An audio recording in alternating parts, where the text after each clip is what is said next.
तो हम क्या करें बताइए? आप धरना स्थल पे जाइए, तो वहाँ पे सचिव जी आएंगे मिलने आपको बुलवाया जाएगा, आप पहुंचे वहाँ पे, तो आप ये ऊपर से इनके ऊपर कार्रवाई करने की बातें करें आप कि हम कार्रवाई करें, इन चेहरों पे आप कार्रवाई करेंगे? नाबालिग बच्चों पे 15-15, 16 साल बच्चों के इनको शौक चढ़ा हुआ है धूप में खड़े होने का, इनको शौक चढ़ा, इनके माता पिता इनके साथ खड़े नहीं है, क्यों? सर हम लोग साल भर मेहनत करते हैं, 1 साल पहले से सोचते हैं इतना मेहनत करेंगे इतना नंबर लाएंगे। जब ऐसा यूपी बोर्ड में हो रहा है तो हम आगे भविष्य में क्या सोचेंगे कि इस एग्जाम को लेकर मेहनत करें। डिमोटिवेट होंगे और ये भविष्य के वही बेरोजगार बनेंगे जो हमेशा से बोझ रहे हैं। इनके भरोसे का, इनके मोटिवेशन का क्या? इनके मोटिवेशन के लिए कोई नहीं खड़ा है। सबका स्कूल में केमिस्ट्री, फिजिक्स, बायो में सबका 52 ही आया है। हाँ, सबका मेरा भी 52 ही आया है। 52 मेरा भी आया है उसमें।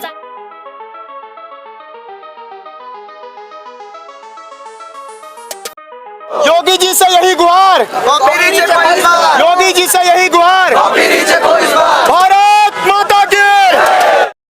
तो हम क्या करें बताइए? आप धरना स्थल पे जाइए, तो वहाँ पे सचिव जी आएंगे मिलने आपको बुलवाया जाएगा, आप पहुंचे वहाँ पे, तो आप ये मतलब हमें आश्वासन देंगे कि वो आएंगे? हम आश्वासन कैसे देंगे? हम बात करेंगे इनसे, या तो जो उचित माध्यम है उस माध्यम से आपको वहाँ पहुंचाया जाएगा जो आपकी जो भी आप कहना चाह रहे हैं।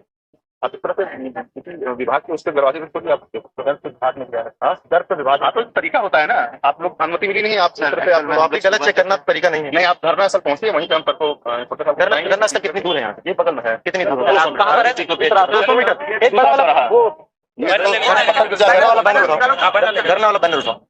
तो सर वहाँ पर सचिव सर आएंगे, आप पहुंचिए, जो माध्यम है उस माध्यम से बात किया जाएगा। ये वाला नहीं,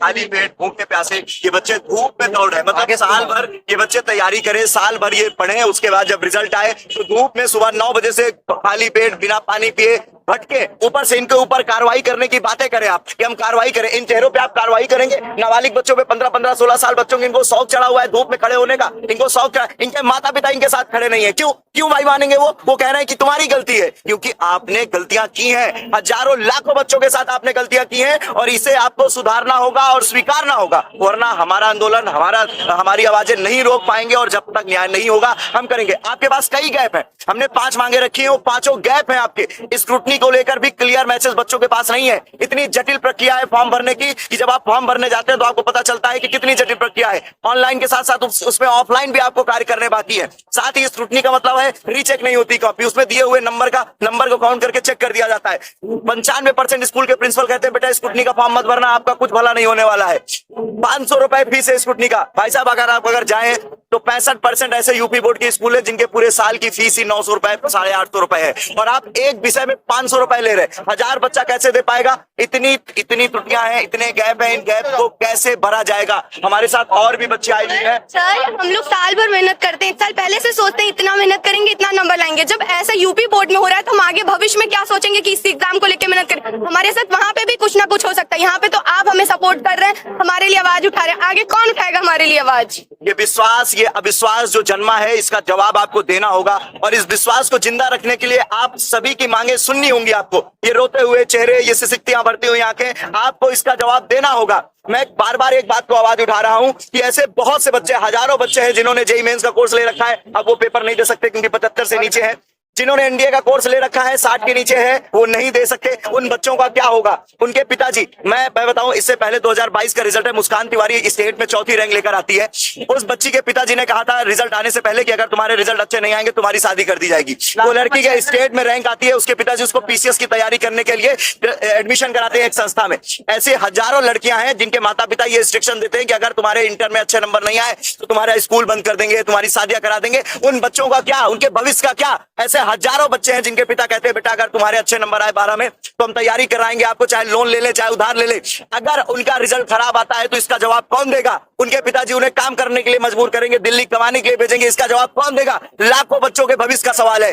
अगर अभी से यह विश्वास पैदा हो जाएगा तो ये कॉन्फिडेंस कौन लेकर आएगा? सिर्फ इन्हीं का ही नहीं, इनके छोटे भाई बहन, उनके भरोसे का क्या करोगे? साहब हम लोग जहां से आए हैं ना, हम लोग जहां से आए हैं ना, पढ़ाना शुरू किया, दिन रात हम हर एक बच्चे को भरोसा दिलाते हैं कि आपका यूपी बोर्ड बाकी बोर्डों से बेस्ट है, और हमने पिछले 5 सालों में वो कंटेंट दिया है जो सबसे बेस्ट रहा है। लेकिन इस सवाल का जवाब हम कैसे देंगे उनको? हम कैसे भरोसा दिलाएंगे कि यूपी बोर्ड आपके लिए बेस्ट है? हम कहां से जवाब देंगे? आज हम धूप में खड़े हैं, सुबह 9 बजे से खाली पेट प्यासे ये सारे लाखों हजारों बच्चों के साथ हम खड़े हैं यहाँ पे, इनका क्या जवाब देंगे हम? हमारे पास जवाब, आप हमारी बातें नहीं सुन रहे, बच्चों की कैसे सुनेंगे?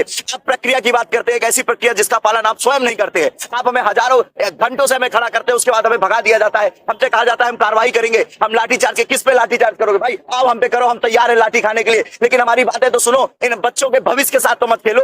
हम कहते हैं कि जब जंग लाजमी हो तो लश्कर नहीं देखे जाते, और ये जंग लाजमी है। ना हम लश्कर देखेंगे ना प्रशासन देखेंगे। हमारे पास जब तक आखिरी सांस रहेगी ये लड़ाई मैं लड़ूंगा, ये पूरी संस्था लड़ाई लड़ेगी, हर एक टीचर लड़ाई लड़ेगा, और ये बच्चा इसी तरह खड़े रहेगा, क्योंकि हमारी ये मांगे, हमारा ये हक है, हमारा ये अधिकार है। लाखों बच्चों के भविष्य के साथ हम नहीं खेलने देंगे, क्योंकि ये वही उम्र होती है, ये वही वक्त होती है। आपको मैं बताऊं कि जिस समय आप लोग सचिन तेंदुलकर को जानते होंगे, जब उनके नाक में बॉल लगी थी, अगर उस समय वो खेलना शुरू ना करते तो शायद वो आज इतने बड़े खिलाड़ी नहीं होते। आज वही दौर इन बच्चों का है। अगर आज इन बच्चों के रीचेक कॉपी नहीं की गई, इनकी कॉपियों को बेहतर करके रिजल्ट नहीं दिया गया, तो ये डिमोटिवेट होंगे, और ये भविष्य के वही बेरोजगार बनेंगे जो हमेशा से बोझ रहे हैं। इनके भरोसे का, इनके मोटिवेशन का क्या? इनके मोटिवेशन के लिए कोई नहीं खड़ा है।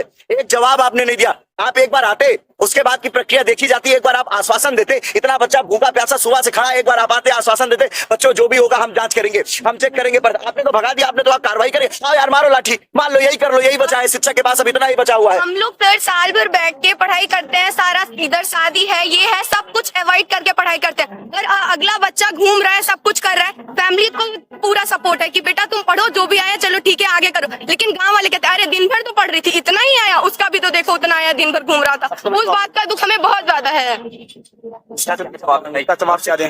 कॉपी ही खराब चेक नहीं हुई है, थोड़े समय पहले बच्चा पास होता है, 1 घंटे बाद बच्चा फेल हो जाता है। मतलब इतनी कमियां हैं, इतने गैप है, इनका जवाब कौन देगा? बच्चों के यहाँ पर है, थोड़ी देर पहले ये पास हो जाता है 2:45 पे, 2:45 पे रिजल्ट आता है कि बच्चा पास है, 265 नंबर है, सेकंड डिवीजन से पास है। 1 घंटे बाद भाई साहब उनकी आंख खुलती है, अरे बाप रे अपलोड करो इसका दूसरा रिजल्ट। 3:24 पे ये बच्चा फेल हो जाता है। कहाँ फेल है? इंग्लिश में फेल है, फिजिक्स में फेल है, केमिस्ट्री में फेल है। भाई साहब लगातार इतनी 3 विषय में अचानक से मात्र 1 घंटे में फेल हुआ है। शायद अगर 2 घंटे बाद वो रिजल्ट निकालता तो 5वें विषय में फेल हो जाता। अच्छा हुआ इसने दूसरी बार रिजल्ट नहीं निकाला। मतलब ये कैसी प्रक्रिया है यार? मैं कैसे मान लूं कि आपकी प्रक्रिया में कोई कमी नहीं है? एक ही स्कूल से सेम नंबर पाने वाले बच्चे, एक ऐसा स्कूल है जहां से 4-4 बच्चा स्टेट में रैंक रहता है। इतना इससे पहले कभी उसमें स्टेट रैंक नहीं आती, अचानक से आती है। बेटा क्या नाम है आपका?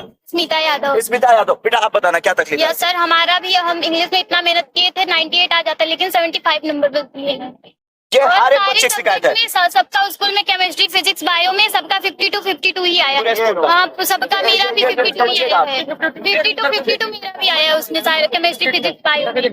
अच्छा, यहाँ पर ये बच्चों के कुछ रिजल्ट हैं, इस पर देखिएगा 52 मतलब कुछ डिजिट्स हैं जो कंटिन्यू रखी गई हैं।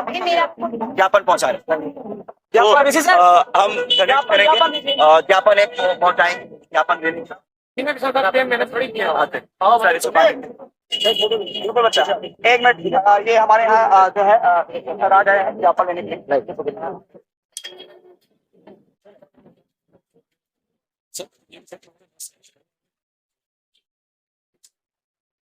कैमरे के सामने से कैमरा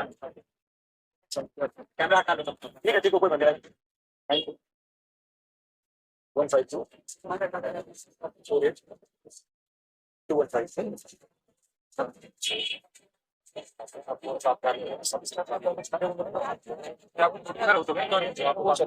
प्यारे बच्चों, आपका ज्ञापन माननीय सर, आपको मैं क्या संबोधित करूं? चौकी इंचार्ज धरना स्थल को हमने सुपुर्द कर दिया है आपके सामने। इसकी तस्वीरें भी हमारे सामने, इसकी तस्दीक के लिए हम विभाग में, आयोग में हम इसकी स्क्रूटनी करवा लेंगे। हम पहुंचकर जान लेंगे कि वहां तक ये धरना, ये हमारा ज्ञापन पहुंचा है नहीं पहुंचा। प्रक्रिया जो है उसका हम पालन कर रहे हैं। आयोग ने नहीं किया, बच्चों को फेल किया, वो उनकी प्रक्रिया थी। हमारी प्रक्रिया है कि हम इसको व्यवस्थित रूप से वहां तक पहुंचाएं। आप कुछ कहना चाहते हैं सर? आपको कुछ नहीं बोले,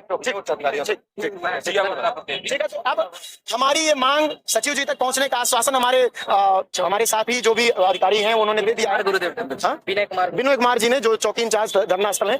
अब ये जो हमारा धरना था, ये जो हमारा संघर्ष था, ये समाप्त नहीं हो रहा है, रुक रहा है यहाँ पे। ये अस्थायी समय के लिए स्थगित हो रहा है और उसके बाद हम फिर से जब हमें इस पर पूरी इन्फॉर्मेशन मिल जाएगी कि ये मांगे हमारी स्वीकार की गई कि नहीं, उसके बाद हम आपको इन्फॉर्म करेंगे। UP board Hindi medium Vidyakul आपका अपना चैनल, ये आपके अपने शिक्षक, ये सभी आपके अपने शिक्षक, ये सभी आपके साथी, ये आपका प्रयागराज, ये आपके संरक्षणकर्ता और आयोग जो आपका भविष्य बर्बाद कर रहा है, इन सभी के साथ आज का ये धरना, आज की ये कोशिश हम लोग यहीं पर इसको अस्थायी रूप से इसको विराम देते हैं।